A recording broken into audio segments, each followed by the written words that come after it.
우리 다니엘서 8장 13절, 14절을 보도록 하겠습니다. 다니엘 8장 13절, 14절입니다. 내가 들은즉 거룩한 자가 말하더니 다른 거룩한 자가 그 말하는 자에게 묻되 이상에 나타난 바 매일 드리는 제사와 망하게 하는 죄악에 대한 일과 성소와 백성이 내어준 바 되며 짓밟힐 일이 어느 때까지 이를고 하매 그가 내게 이르되 2300 죄악까지니 그때의 성소가 정결하게 함을 입으리라 하였느니라. 우리가 다니엘 8장 13절 14절 우리가 읽어보았습니다. 이 다니엘 8장 13절 14절의 이야기는 우리 재림교인들이 아주 잘 알고 있는 이 조사심판에 관한 관련된 구절입니다. 제가 왜 오늘 이 주제를 택했냐면은 지금 우리 교회에 이제 상당히 유명한 목사님이신 어떤 분이 우리 교회의 조사심판에 대하여 문제가 있다. 조사심판 교리에 대하여 문제가 있다. 그래서 조사심판을 조사해야 된다.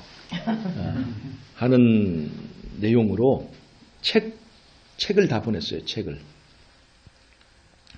그 책 제목이 다시스로 가는 배. 그런 제목이 그래요. 이게 참 재밌잖아요. 다시스로 가는 배. 다시스로 가는 배가 무슨 뜻이냐? 옛날에 요나에게 하나님께서 어디로 가라고 그랬어요? 니느웨로 가라고 그랬죠. 니느웨로 가라고 그랬는데 요나가 하나님의 말씀을 듣지 않고 어디로 갔어요? 다시스. 이 다시스는 니느웨로 치면 방향으로 치면 정반대 방향이에요.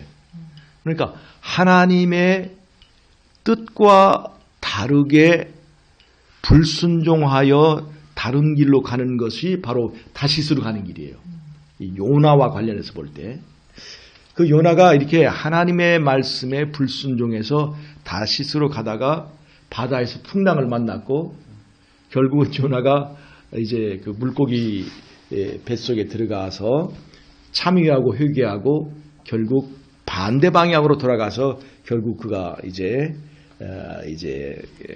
선지자로서 역할을 수행했다 하는 것이 요나서의 내용이고 그것과 관련해서 우리가 이 다시스로 가는 배다 하면 하나님의 말씀과 정반대로 가는 어떤 기별, 어떤 교회, 어떤 집단, 어떤 무리라고 하는 그런 뜻이 들어 있습니다. 즉 이 목사님이 강조하는 말은 우리 재림교회는 지금 하나님의 말씀으로부터 올바르게 가고 있다는 거예요. 말씀으로부터 정반대의 길을 가고 있다는 거예요. 정반대의 길로 가고 있다. 그것이 뭐냐? 그것이 바로 조사심판 교리이다. 이 조사심판 교리에 많은 문제가 있고 이것 때문에 우리가 이단 소리를 들어서 그래서 안식일이 옳은데도 불구하고 사람들이 이 옳은 안식일 기별도 받아들이지 않는다. 여러분 어떻게 생각하십니까? 여러분 우리가 조사심판 교리를 버리면 그리고 안식일 기별만 전하면 사람들이 우리 기별을 잘 받아들일 것 같습니까? 아니요.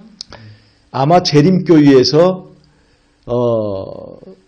말하는 것이 콩으로 매주를 쓴다고 해도 믿지 않을 겁니다. 재림교회에서 그럼 파트로 매주를 쓴다면 듣겠어요? 안 듣습니다. 그거는 이것이 선악의 대쟁투이기 때문에 우리가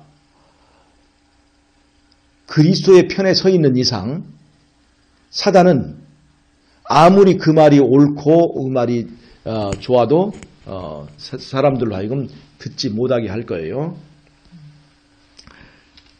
여러분 이 조사심판의 이 교리의 문제에 대해서 그래서 우리가 좀 진지하게 생각해 볼 필요가 있습니다.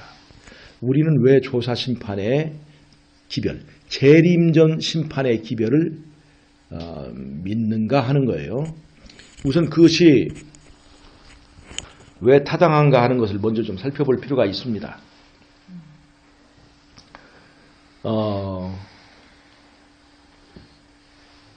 이상구 박사나 또 뭐 여기 나간 그 몇몇 그 분들의 그 이야기는 뭐냐면 십자가에서 심판이 끝났다. 그래서 우리는 그것을 믿기만 하면 구원을 받는 것인데, 뭐 우리의 구원이 또 이제 그 1844년에 지성소에서 또 우리가 심판을 받아야 되느냐, 이렇게 하는 그 말이거든요. 그런데 우리가 왜 조사심판이 있느냐 하는 것은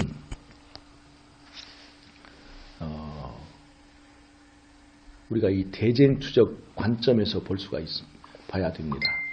대쟁투적 관점에서. 여러분, 하늘에서 그 전쟁이 있었죠. 그 전쟁의 핵심은 뭐냐면 율법에 관한 전쟁입니다. 율법에 관한 전쟁. 즉 하나님께서 통치하는 방식, 그것이 율법에 의한 통치잖아요. 한마디로 말하면 법치예요, 법치. 이 율법에 의한 통치라고 하는 것은 뭘 말하냐면 어떤 힘을 가진 독재자가 자기의 마음이 땡기는 대로, 자기 감정대로 어떤 그 통치를 하지 않고 서로 간에 그 약속, 백성과의 그 언약을 맺고 그 서로 간에 약속한 어떤 법에 의해서 통치를 한다는 것은 굉장히 좋은 얘기예요. 법을 무시하고 힘을 가진 사람들이 마음대로 하면 그게 북한 김정은 통치와 똑같잖아요. 자, 그런데 하나님의 법을 공격했습니다. 사단이. 하나님의 율법은 지킬 수 있다 없다? 지킬 수 없다. 하나님의 율법은 우리의 자유를 뺏어가는 법이다. 이런 것들이 그 사단의 주장이잖아요. 지킬 수도 없는 법을 강요하는 하나님은 좋은 하나님이에요, 나쁜 하나님이에요? 나쁜 하나님이죠. 예수님이 그 하늘의 왕인데 예수님의 통치가 그렇다는 거예요. 통치자로서의 하나님은 예수님입니다. 그 예수님의 통치가 정당하지 않다는 거예요. 독재자라 이거예요. 율법을 지킬 수도 없고, 율법이라는 것이 우리의 자유를 뺏어가잖아요. 우리는 지금 우리 육체에는 그 나름대로 육체의 정욕들이 있어서 그 우리가 하고 싶은 것들이 뭘 하려고 하면 하지 못하게 막는 것이 율법이거든요. 그러니까 우리가 이 육신적인 사람들이 볼 때 율법은 굉장히 우리의 자유를 박탈하는 거예요. 사단이 그것을 파고든 것입니다. 우리의 자유를 앗아가고 우리를 노예로 만드는 것이다. 이 율법은. 그렇게 해서 하늘에서 전쟁이 시작이 되었고, 예수님께서 이 땅에 오신 것은 바로 그러한 사단의 주장이 옳지 못하다고 하는 것을 입증하려고 오신 거란 말이에요. 그래서 예수님께서 이 땅에 오셔서 입증해야 될 것은 두 가지예요. 첫 번째, 하나는 사람이 하나님의 이 계명을 지킬 수 있느냐 없느냐. 저 난로 좀 꺼주세요. 불이 비쳐요. 꺼버리세요. 예. 자, 그래서 예수님께서 이 땅에서 와서 입증해야 될 것은 사람이 하나님의 계명을 지킬 수 있느냐 없느냐 하는 문제와, 그 다음에 하나님의 말씀에 순종한 예수님은 노예가 되었느냐 자유인이 되었느냐. 하나님의 말씀 율법에 순종한 사람은 그 안에 천국을 이루었느냐 지옥을 이루었느냐에 관한 입증입니다.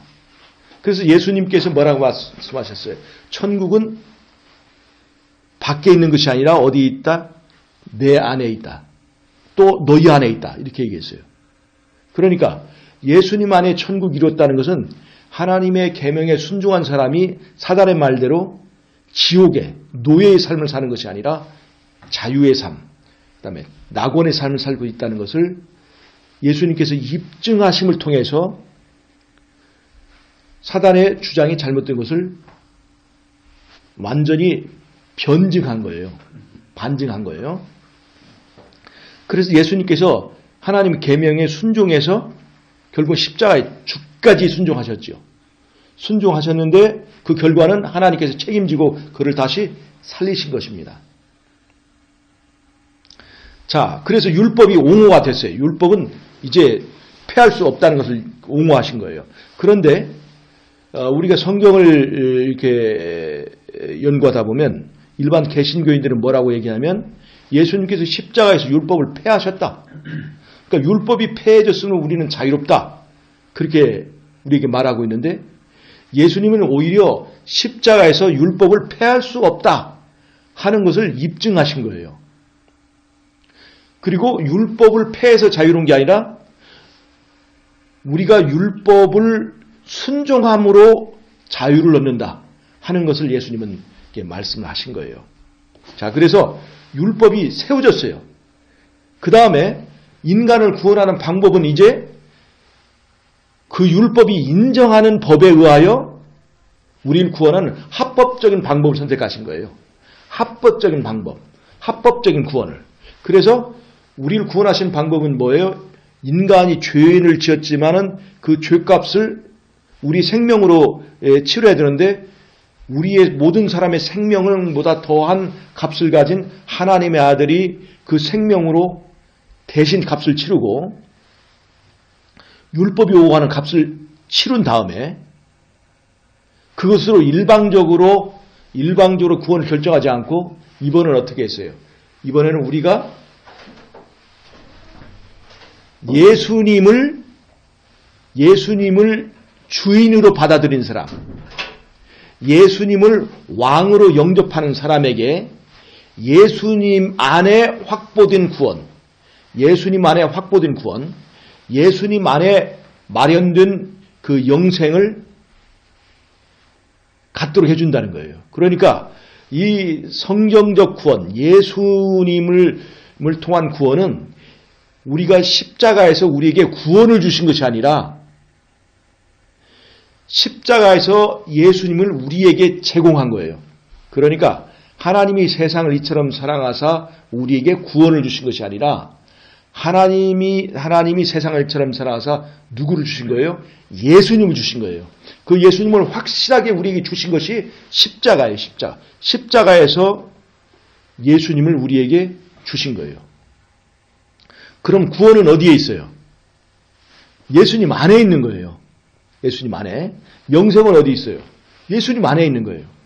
천국은 어디 있어요? 예수님 안에 있어요. 그래서 예수님이 천국의 주인이고 우리는 예수님을 소유함으로 예수님의 것을 우리가 사용할 수 있는 거예요. 그래서 예수님을 믿는다고 하는 것은 무엇을 말하냐면 예수님을 영접하는 걸 말하는 거예요. 그럼 그동안에는 내 안에 누가 주인이에요? 내가 주인이지, 내가. 자아가 주인인 거예요. 나 중심적인 사람이 예수님 중심적인 사람으로 변하는 것이 예수를 믿는다는 거예요. 그런데 믿는다 하면서 중심이 변하지 않으면, 믿는다 하면서 주인이 변하지 않으면, 믿는다 하면서 내 멋대로 살게 되면 이것은 이 믿음은 올바른 믿음이에요? 올바른 믿음이 아니에요. 자, 여러분.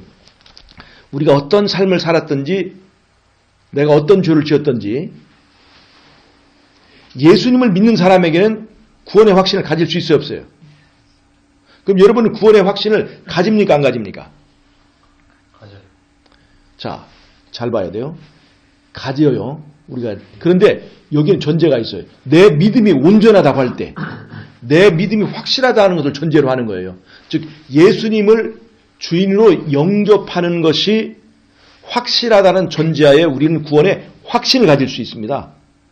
즉 믿음이 확실해야 구원의 확신도 가질 수가 있는 거예요. 근데 우리가 때때로는 우리가 구원의 확신을 가집니까 물어볼 때 머뭇머뭇할 때가 있죠.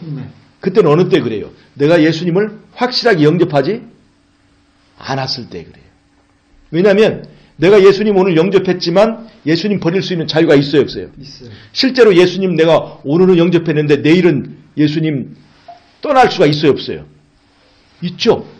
내가 어저께는 예수님 영접했는데 오늘은 예수님 떠날 때가 있어요. 잘 보세요. 다윗이 예수님을 영접한 사람이에요, 아니에요? 영접한 사람이죠. 근데 다윗이 밧세바를 범했어요. 그 순간에는 예수님을 영접했을까 안 했을까요? 그때는 예수님을 인정하지 않기 때문에 그런 죄를 짓는 거예요. 그럼 그 순간에 내가 밧세바를 범하는 그 순간에 말이에요. 구원의 확신 가집니까? 그럼 다윗이 뭐라고 그래야 돼요? 구원의 확신이 있습니다. 그렇게 말해야 돼요? 아니요. 그때는 다시 어떻게 해야 돼요? 시편 51편에 정직한 회개가 있어야 되는 거예요. 내가 예수님께로 멀리 떠났습니다. 제가 죄인입니다. 그럼 다시 제가 주님께로 가겠습니다. 받아주세요. 하고 주님을 다시 영접한 다음에는 이제 다윗이 어떤 죄를 범했어요? 간음죄를 범했죠. 그 다음에 또 어떤 죄를 범했어요? 살인죄를 범했죠. 그 밧세바의 남편을 간교한 술수를 통해서 죽게 만들었죠. 그러니까 나쁜 놈이 안 나쁜 놈이. 다윗이 엄청난 죄를 지었어요. 그러나 그런 죄를 지었지만 다시 예수님을 영접하면 구원의 확신을 가질 수 있어요, 없어요? 그 죄의 값을 위해서 누가 생명을 희생했으니까 예수님께서 값을 치렀기 때문에 이제 구원의 확신을 가질 수가 있는 거예요. 여러분, 우리는 구원의 확신을 가질 수가 있습니다. 그러나 그것은 내가 예수님을 영접하는 것을 전제로 하는 거예요. 자, 보세요. 영접은 한 번에 끝내는 거예요? 아니면 시간을 두고 우리에게 결정할 수 있게 하는 거예요?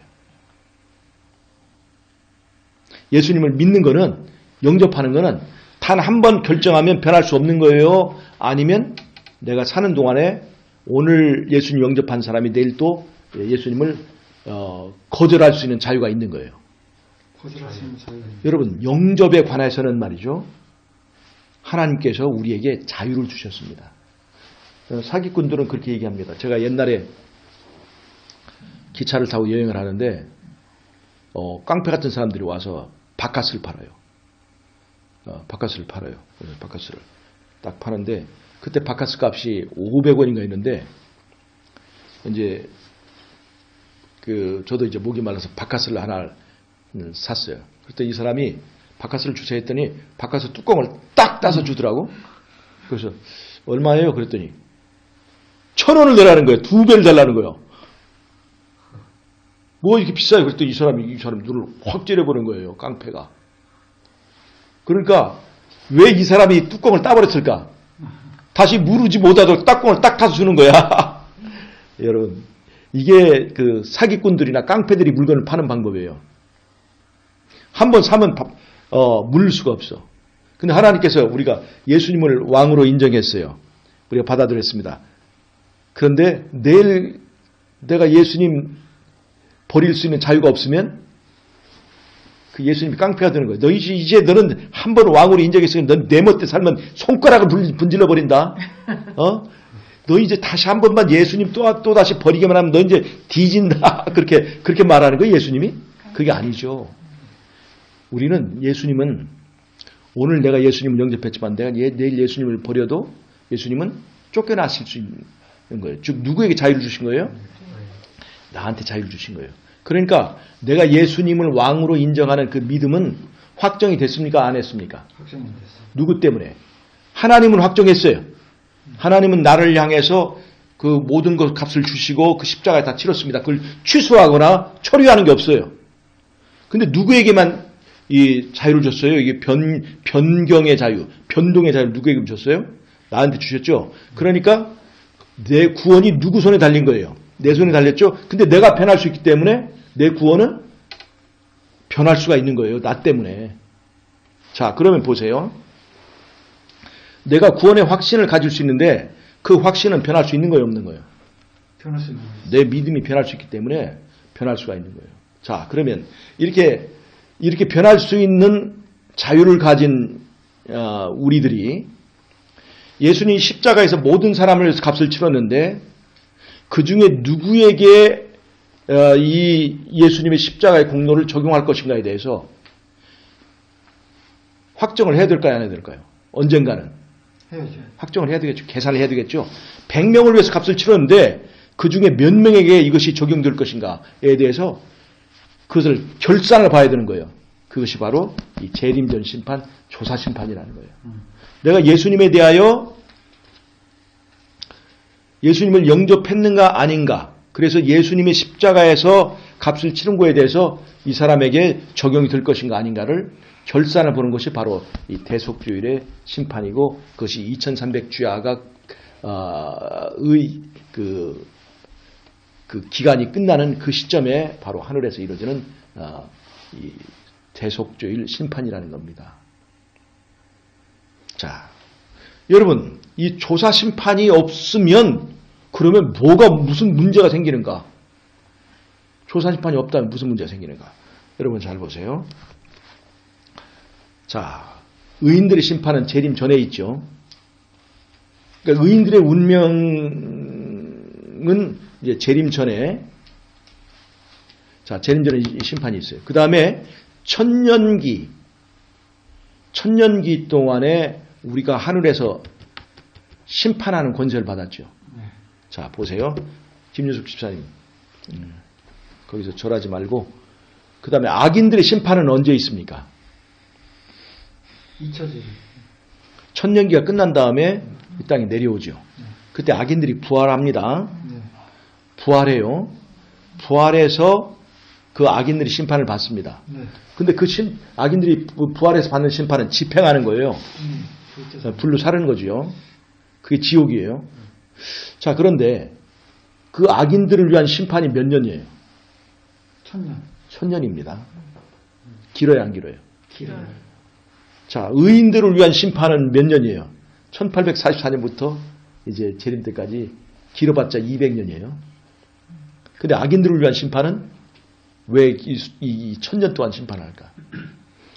우선 죽는 사람들이 많은 거야. 악인들이 멸망당하는 악인들의 숫자가 훨씬 많기 때문에 숫자가 심판하는 시간도 긴 거예요. 그 다음에 구원받는 숫자가 많아요, 적어요? 적어요. 그러니까 그 의인들을 위한 심판이 숫자가 적은 건 당연한 거예요. 자, 그런데 그런 걸 떠나서 이 천년기 심판이, 이런 심판이 없으면, 없이 만약 악인들을 악인들을 집행을 해버리면 어떤 문제 생길까요? 하나님은 무자비하다. 잘 보세요. 하나님의 이 심판은요, 이 죽음을 당하는 사단이나 그 악인들조차도 하나님의 심판은 공의롭다 하는 것을 누구도 인정할 만큼, 그 사람들이 인정할 만큼 그 공의로운 과정을 거쳐야 되기 때문에 그 천년기 동안에 그 엄밀하게 심사를 하는 거예요. 이 사람들이 왜 죽어야 되는지를 그 사람들도 납득할 수 있도록. 이 죽인 이 악인들도 인정할 수밖에 없는 그 절차를 밟기 위해서 이 천년 동안 심판하는 거예요. 그래서 예수님이 이제 세 번째 내려올 때 악인들이 부활해서 심판하기 전에 이 세상에 그 악인들이 행한 모든 것들이 파노라마처럼 쭉 다 이렇게 비춰준다고 했어요. 이 슬라이드를 딱 비춰주고 자기의 모든 생애가 그들에게 몇 번의 기회가 주어졌는지, 그들에게 호소하기 위해서 몇 번의 선교사가 파견되었는지, 그들에게 얼마만큼의 양심의 호소가 주어졌는지를 다 비춰줍니다. 그들에게 몇 번이나 구원받을 수 있는 기회가 있었는지를 다 알게 되고, 그들이 다 알게 돼요. 이렇게 많이 기회가 줬는데 내가 거절했구나. 그걸 이제 인정하게 되고, 우리는 죽어 마땅합니다. 우리를 죽이는 것은 전혀 편파되고 편협되는 것이 아니라 내가 이 모든 심판을 자초했습니다. 그리고 주님 이제 우리를 죽여주십시오. 감사합니다 하고 그들도 이 하나님의 공의를 인정하고, 하나님의 심판은 절대로 편파적이거나 감정적이거나 그러지 않고, 나는 죽어 마땅하고 나는 하나님 원망하지 않는다 하고 그들이 인정하고 이제 심판 받는다는 거예요. 이것이 천년기 심판의 이유입니다. 그럼 의인들의 심판은 뭐가 있을까요? 잘 보세요. 여러분, 우리가 구원을 얻는 것이 좋은 일입니까? 나쁜 일입니까? 좋은 일이에요. 낙원에 가면 뭐가 있어요? 거기에 물이 깨끗해요, 안 깨끗해요? 생명수가 있죠. 낙원에 가면 좋은 과일이 있어요, 없어요? 생명과 말고 좋은 과일이 있어요, 없어요? 낙원에서 생산되는 복숭아는 맛이 있을까 없을까? 맛있어요. 낙원에서 생산되는 수박은 맛이 있을까 없을까? 맛있어요. 낙원에 생산되는 쌀은 정말로 맛 좋을까 안 좋을까요? 정말 좋겠죠. 무엇보다 생명과가 맛있어요. 생명과는 같은 나무에서 달마다 열매가 틀려요. 달마다 열매가 틀려요. 그 생명과는 생명 강가에서 자랍니다. 생명 강물을 먹고 자라는 나무예요. 그리고 강 주변 좌우에 나무가 있습니다. 그런데 그 나무가 위를 보니까 그 두 나무가 위에 가서 맞닿았다고 그랬어요. 즉 두 나무가 하나로 연결되어 있어요. 마치 예수님과 우리가 하나로 맞닿아 있는 것처럼 연리지. 그런데 그래서 그 두 강 좌우의 나무가 하나로 맞닿았어요. 그리고 거기서 철마다 다른 열매를 맺어요. 그리고 그 잎사귀는 우리 몸에 병을 치료하는 그런 병도 없겠지만은 우리 몸에 좋은 그런 약초가 되는 그런 거예요. 여러분, 낙원에 생명과가 있어서 좋은 겁니까? 그것만 생각하면 좋죠. 근데 낙원은 뭐냐면 낙원은 하나님이 다스리는 나라예요. 하나님 중심의 나라예요. 예수님이 중심인 나라예요. 근데 지금 잘 보세요. 나 중심적인 사람이 예수님 중심적인 나라에 가면 행복할 것 같죠? 그것이 지옥이에요. 그게. 거기서는 내 멋대로 하지 못하고 예수님 중심으로 사는 거예요. 예수님 말대로 사는 것이 좋은 사람들만 거기 사는 거예요. 여기서 내 멋대로 살던 사람들은 하늘에 가서 절대로 행복할 수 없어요. 그래서 하늘은 억지로 끌어가지 않습니다. 하늘의 특징은 뭐냐면 생명과가 있다는 것이 아니라 예수님이 주인인 나라, 예수님 말씀대로 사는 사람들의 나라예요. 그래서 예수님이 통치하시는 나라예요. 이 자아가 통치하는 나라가 아니에요. 그래서 억지로 끌어갈 수 있어요, 없어요? 그 나라에. 없어요. 누구의 의사를 존중해야 돼요? 개인의 의사. 의사를 존중해야 돼요. 그러니까 하나님 나라에는 강제로 끌려온 사람은 한 사람 없어야 돼요. 예수님이 다스리는 나라에 강제로 끌어오면 누구 위법인 거예요. 누가 고발해? 사단이 고발하는 거예요. 강제로 끌어왔다. 이 사람은 예수님의 통치에 동조하지도 않고 자기 멋대로 살려는 사람인데 끌어왔다. 이렇게 되면 예수님이 걸리는 거예요. 하늘에서 사단이 뭐라고 얘기했어요? 예수님은 강제로 우리를 다스린다. 그리고 예수님의 통치에 나는 인정하지 않는다 하고 반대의 표시를 하고 선악과를 따먹은 게 누구예요? 바로 인간들이에요. 인간. 우리는 예수님의 통치에 동의하지 않는다. 내 멋대로 살겠다. 라고 하나님 앞에 분명히 의사표시를 한 사람들이기 때문에 예수님이 우리를 낙원으로 데려가고 싶어도 마음대로 할 수 있어요, 없어요? 누구의 의사? 우리가 즐겨 진정으로 우리는 예수님의 통치를 받기를 원합니다. 예수님을 왕으로 인정합니다. 라고 하는 사람들만 데려갈 수밖에 없는 거예요. 그래서 심판이 있어야 돼요, 없어야 돼요? 바로 그래서 심판이 있어야 되는 거예요. 이 조사 심판. 우리의 의사가 진정 우리 스스로 우러나는 그 의사로 하나님 나라를 선택했는지에 대해서 우리의 이제 의사를 확인합니다. 여러분 보세요.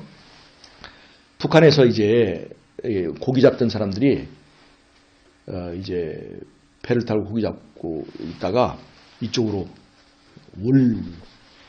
탈북을 하는 거예요. 탈북을. 그러면 이제 우리 한국에 오잖아요. 그럼 국정원에서 이 사람들 조사합니다. 조사를 한다고요. 그럼 그 사람들이 우리나라에 귀화할 진정한 의사가 있어야만이 우리나라를 받아주는 거예요. 의사가 없으면 다시 이 사람들 어디로 보내줘요? 북으로 보내주는 거예요. 근데 북한은 어떻습니까? 내가 어떤 사람이 이제 잘못해서 배가 갔어. 옛날에 비행기를 한 그 칼기 납북 사건 있잖아요. 그 사람들이 이제 납북됐는데 안 보내주죠. 근데 그 사람들은 오고 싶은데 안 하는 거야. 이건 올바른 거야, 안 하는 거야. 강제. 그 정확하게 하려면 어떻게 돼요? 공정한 유엔 감시단이 있는 데서 우리 들어가려고 의사를 표시하게 만드는 거예요. 그러면 정확한 거죠. 그래서 그렇게 그게 안 쳐. 그래서 어떻게 됐어? 안 보내주는 거지 그 사람. 그 나쁜 놈이 그래서 나쁜 거야. 그래서 어떻게 됐어? 그 사람? 그 사람들 중에서 일부는 못 왔어요. 대부분 보냈는데 일부는 못 왔어요. 그런데 우리 남한에서는 어떻게? 남한에서 그렇게 할 수 있어요, 없어요? 안 하죠. 그 있는 사람들 그 앞에 지금 우리가 탈북 종업원들이 때로 단체로 이제 탈북을 했잖아요. 그런데 북한에서는 납치해 갔다고 그러잖아요. 납치해 갔다고. 그러니까 이 사람들의 의사를 공정한 사람들 앞에서 그 공정한 단체 유엔 이 인권 위원이나 이런 데 앞에서 나는 자발적으로 왔다 하는 것을 그런 과정을 다 거쳐야 되는 거예요. 그렇지 않으면 납치가 되는 거예요. 그러니까 우리를 예수님이 마음대로 구원해 주고 싶어도 잘못하면 납치가 될 수가 있는 거예요. 그래서 우리는 납치한 것이 아니라 이 사람들은 진정한 의사가 있다 하는 것을 심사를 해야 돼요. 그것이 조사 심판이에요. 그래서 우리가 정말로 이제는 예수님의 백성이 되었다라고 하는 것을 뭘로 하냐면 우리의 말로 하는 것이 아니야. 말은 쉬워요, 안 쉬워요? 쉬워. 말은 쉬워요. 그러나 그 사람의 행동, 행위 가운데 진정한 그 의사가 있는 거예요. 내가 예수님의 백성이 되었다고 말은 하지만 실제적으로 돈 앞에서 어떻게 했는지, 실제적으로 여자 앞에서 어떻게 했는지, 실제적으로 내 이익과 이권 앞에서 어떤 행동을 했는지를 통해서 내 의사를 심판하는 거예요. 그게 바로 조사심판이에요. 그래서 내 행위를 조사한다는 것은 바로 그런 거예요. 행위 속에 진정한 의사가 있기 때문에 말이 아니라 내 행위 속에 진정한 의사가 있기 때문에 그래서 내 행위를 심사하는 일이 나옵니다. 그래서 조사심판이 필요한 거예요.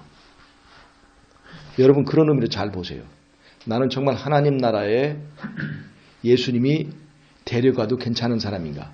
아니면 예수님은 나를 납치하고 있는가? 예수님 절대로 우리를 납치할 수 없어요.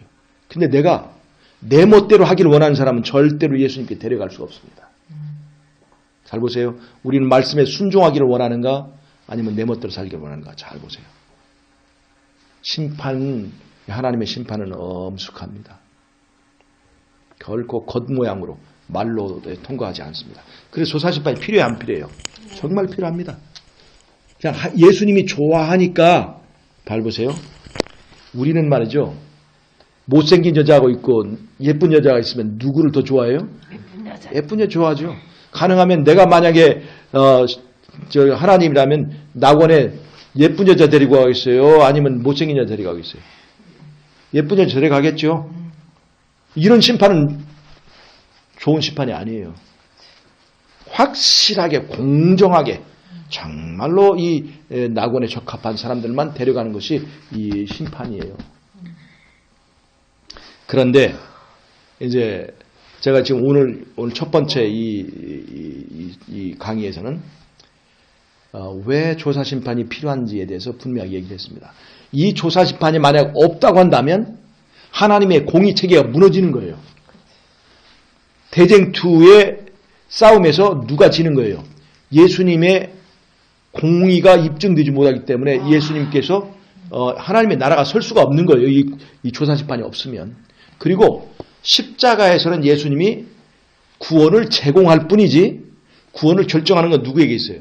나한테 있기 때문에 그 의사를 분명히 확인하는 절차가 있어야 되겠어요? 없어야 되겠어요? 있어요. 분명히 있어야 돼요. 인간은 분명히 예수님의 통치를 거절한 그 집단이기 때문에 그 중에서 우리의 의사를 확실하게 표시한 사람들만 데려가는 거예요. 정말 하나님 나라를 원하는 사람만. 그래서 심판이 필요하다는 것을 제가 얘기를 했습니다. 자, 그런데 이 문제를 제기한 이 목사님은 또 무엇을 얘기하느냐? 성경에서 말한 심판은 구원에 관한 심판이 아니라 작은 뿔과 또 이 사단에 대한 심판이다. 오늘 우리가 다니엘서 8장 13절 14절 읽었잖아요. 여기서 말하는 게 뭐냐면 매일 드리는 제사와 마하게 하는 죄악에 대한 일과 성소와 백성이 내어준 받으며 짓밟힐 일이 어느 때까지 이를고 이걸 물어보고 있잖아요. 즉 성소를 짓밟고 있는 이 작은 뿔의 만행에 대하여 하나님께서 우리 억울함을 풀어주는 때가 언제입니까? 그걸 묻고 있다는 거예요. 인간의 구원 문제가 아니라 우리가 억울한 일을 당하고 있는데 우리의 억울한 것을 언제 풀어줄 겁니까? 즉 작은 뿔에 대한 심판을 말한다는 거예요. 이 문제는 다음번에 제가 다루겠습니다. 이것이 성경적으로 정말 우리 아까 말한 대로 우리 인간의 구원에 관한 심판의 문제가 있는지 없는지 하는 그 문제는 제가 다음번에 다루겠습니다. 오늘은 하나님의 심판, 조사심판, 재림전 심판이 왜 있어야 되는지, 하나님의 심판 자체는 왜 있는지에 대해서 대쟁투적 관점에서 제가 오늘 말씀을 드렸습니다. 아멘. 이제 다음번에는 이 심판이 정말 여기 분명히 다니엘 8장 13절에서는 작은 뿔에 대한 심판을 얘기하고 있는데 왜 우리 재림교회는 이때에 이 성도의 구원의 문제, 성도의 죄를 정결치 않은 문제를 다룬다고 말하고 있는가에 대하여 다음번 시간에 우리가 이것을 다루도록 하겠습니다. 오늘은 왜 조사심판이 우리에게 왜 꼭 필요한지 그런 원리를 제가 설명을 해드렸습니다. 아멘. 자, 여기까지 하고 말씀 마치도록 하겠습니다.